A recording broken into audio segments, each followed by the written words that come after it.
he shouted. "You'll never be CEO material. Where in the world are you watching this from and what time is it?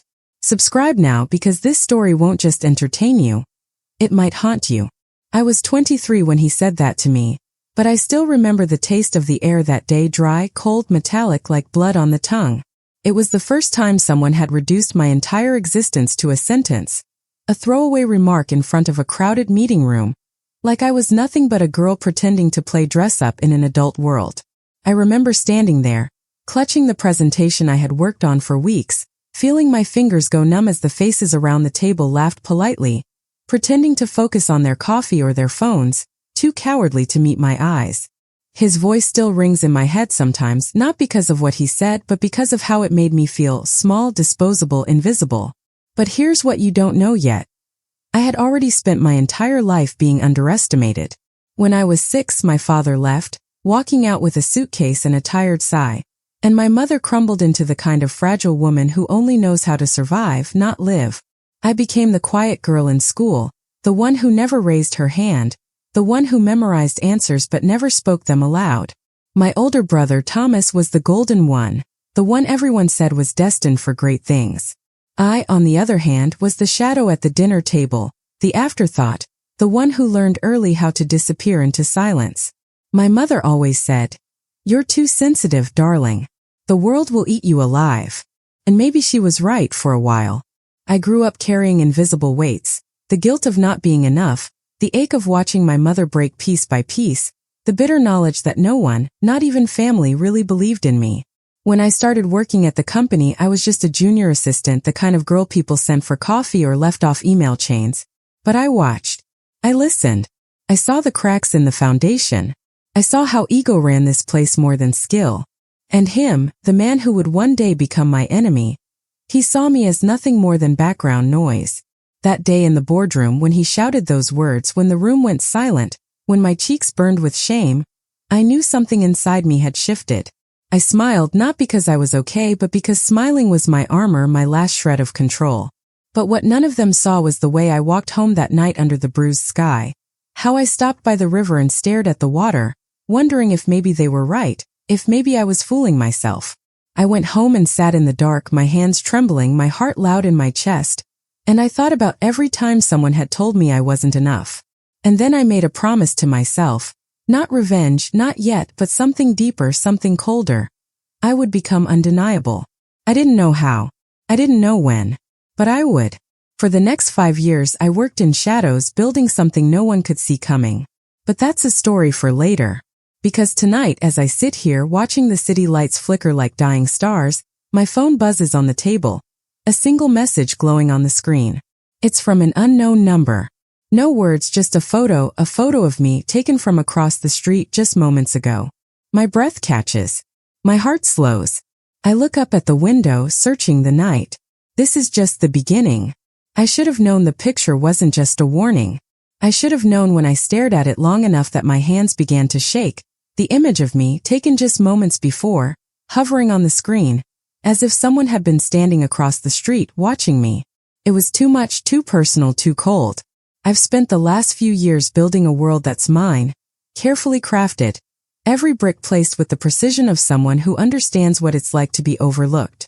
But now that world was cracking, pieces starting to slip, and the shadows creeping in just a little too close.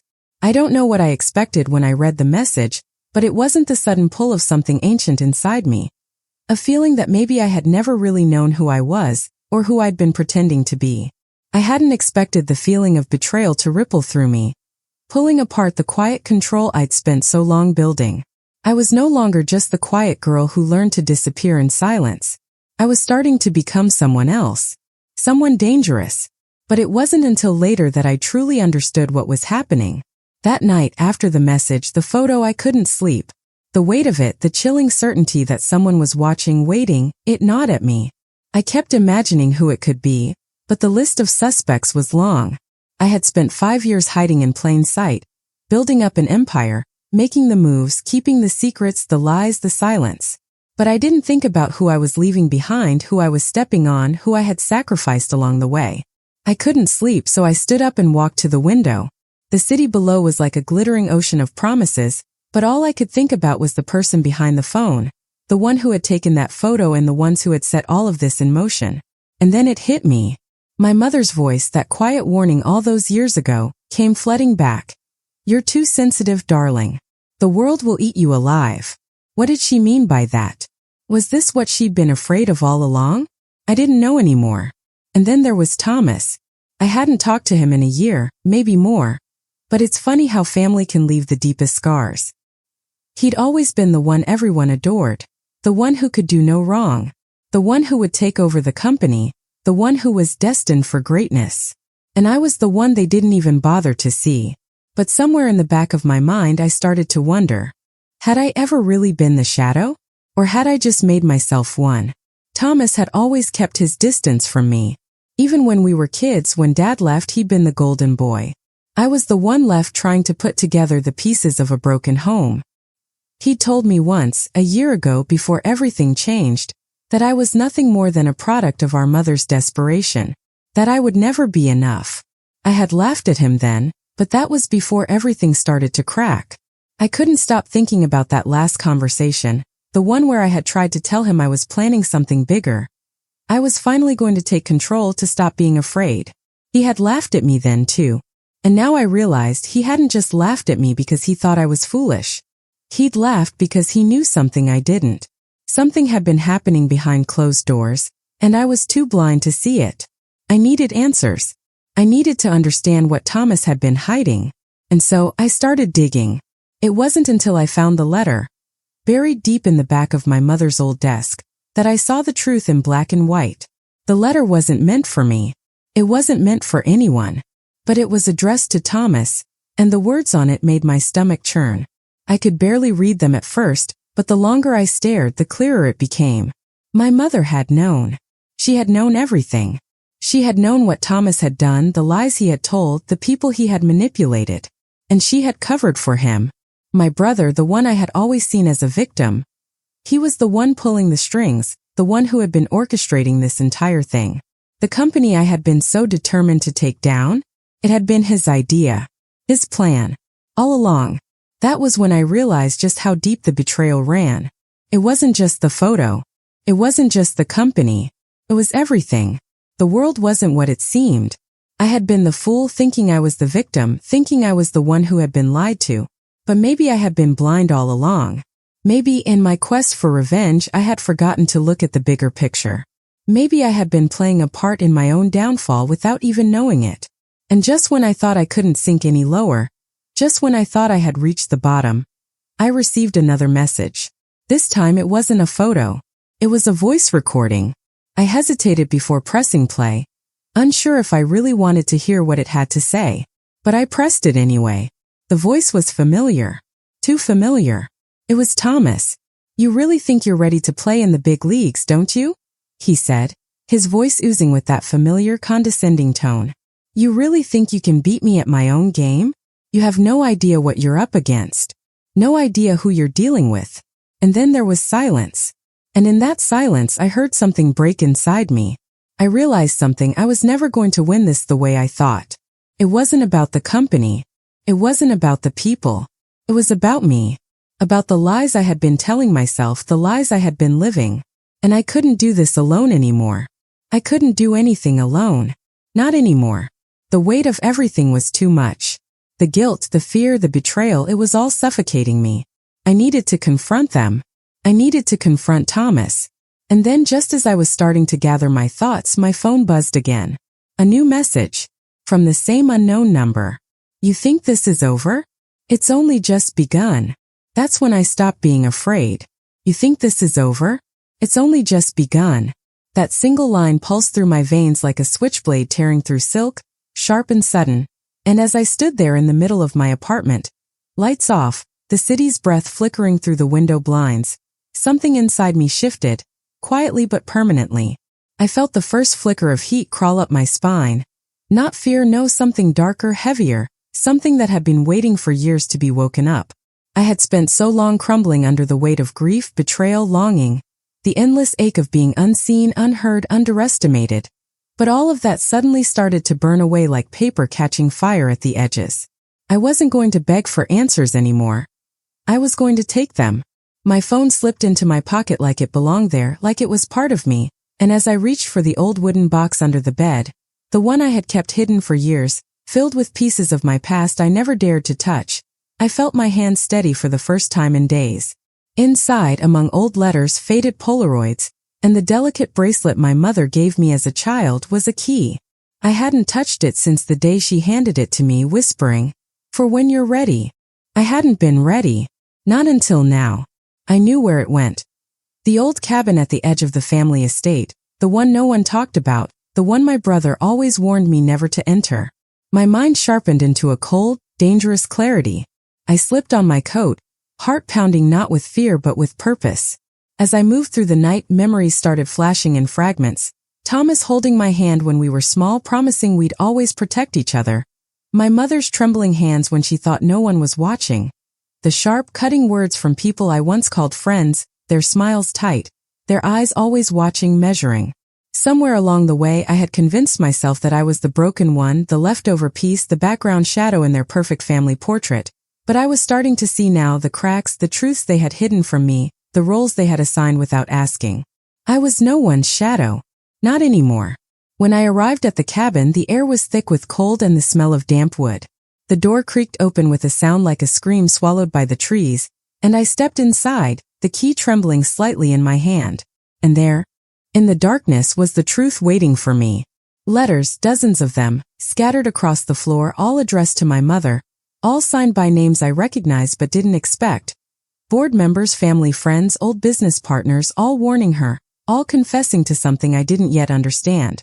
My chest tightened as I read them, one after another, the words sinking in like poison.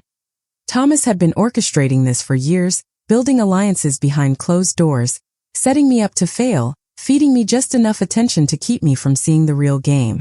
And my mother, she had known. She had been covering for him, not out of love but out of fear. She had been protecting me in the only way she knew how, by keeping me small, quiet, invisible. My knees buckled under the weight of it, and I let myself collapse onto the cold wooden floor, the letters falling around me like dead leaves.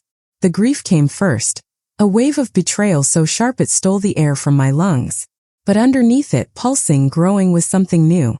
Rage. Not the childish kind, not the kind that lashes out blindly, but the cold, calculating fury of someone who has been patient too long, who has waited and watched and finally sees the full board. I wiped the tears from my face with the back of my hand, breathing in the cold, still air, and that's when I heard the sound, a soft creak behind me. I turned slowly, pulse hammering in my ears, and saw her standing there. Emily. My best friend. Or at least the person I thought was my best friend. Her face was pale, her eyes wide, caught between guilt and something darker. "I didn't want you to find this," she whispered, voice trembling, and in that instant I saw it all. The late-night phone calls she'd dismissed, the small betrayals I had ignored, the way she always seemed to know too much. She had been feeding him information. Feeding Thomas. My throat closed around 1,000 unsaid words, and for a moment, the room felt like it was tilting, spinning out of control. But then something inside me settled.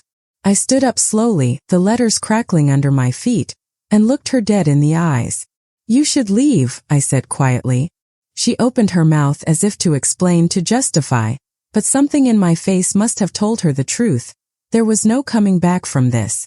She slipped away into the night without another word, leaving me standing alone in the wreckage of my old life. And that's when I saw it. Tucked inside one of the letters, half hidden beneath the others, a map. A map of the estate, marked with a red X. My hands trembled as I unfolded it, heart pounding so hard I thought it might shatter through my ribs. This wasn't just about business. This wasn't just about family. There was something else, something deeper, hidden right under my nose.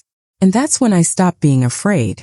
I stood there with the map clenched in my hand, the weight of the world pressing into my ribs, and for the first time, the fear that had ruled my every breath was gone, burned away, leaving something sharper, colder, something terrifyingly clear. The red X stared up at me from the paper, pulsing like a heartbeat I could feel under my skin, and I knew without a doubt that this was the end of the line. I walked through the night like a ghost, the cold air cutting at my cheeks, my steps silent on the damp ground as the trees loomed above like silent witnesses. My phone buzzed once in my pocket, Thomas, of course, probably sensing the ground shifting under his feet, but I didn't answer. I didn't need words anymore.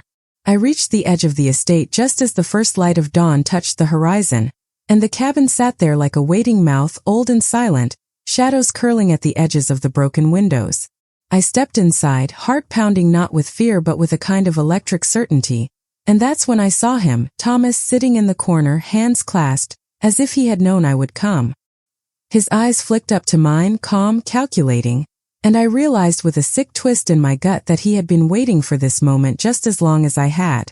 "So," he said softly, almost kindly, "you figured it out." I wanted to scream, to throw the years of betrayal and lies into his face, but all that came out was a low, shaking whisper. "Why?" He smiled, and it was the kind of smile that chills you to the bone, the kind that says, "I have always been 5 steps ahead." "Because," he said, rising slowly, "you were never meant to be part of this. You were the loose thread. And I was always the one who had to keep the family intact." My fists clenched, the letters burning in my memory, the late nights my mother spent crying when she thought I couldn't hear, the friends who drifted away, the betrayals that left scars I still hadn't healed, and I realized with brutal clarity that none of it had been accidental. Thomas had been pulling the strings all along, shaping me into the perfect failure, the perfect scapegoat so he could rise untouched. But something inside me had changed, something he hadn't accounted for. I had stopped caring about playing by the rules. I stepped forward, and for a flicker of a second I saw surprise in his eyes, just a flicker but enough. "You think you're the only one who's been planning?" I whispered, and I pulled out the hidden recorder I had planted in Emily's apartment, the one she didn't know I had found after she ran. His face paled just slightly, and that was all I needed. "You've already lost," I said, voice steady, cold, final. "The board knows. The police know. Everyone knows." The silence that followed was the loudest sound I had ever heard, a kind of shattering stillness as the weight of his empire began to crack. He lunged, not in rage but in desperation, and we collided, years of fury and betrayal bursting to the surface in a moment of raw, brutal violence. I don't know how long we fought, only that when it was over I was standing. Over him, shaking, bleeding, but still standing. The sirens were distant at first, then closer, slicing through the dawn, and as I stepped back, Thomas let out a low, broken laugh. "You think this makes you the hero?" he rasped, eyes glittering. I knelt down, voice soft, almost gentle. "No," I said. "It makes me free." The officers burst in, their shouts filling the room, and I let them pull me away, let them take him, let the storm unfold without me. I had played my part. I had finished my story. Days passed in a blur, statements, headlines, faces I didn't recognize offering sympathy or curiosity or shallow praise, but none of it mattered. Not really. I found myself walking days later, through the quiet cemetery at the edge of town, stopping at the grave I had avoided for years, my mother's.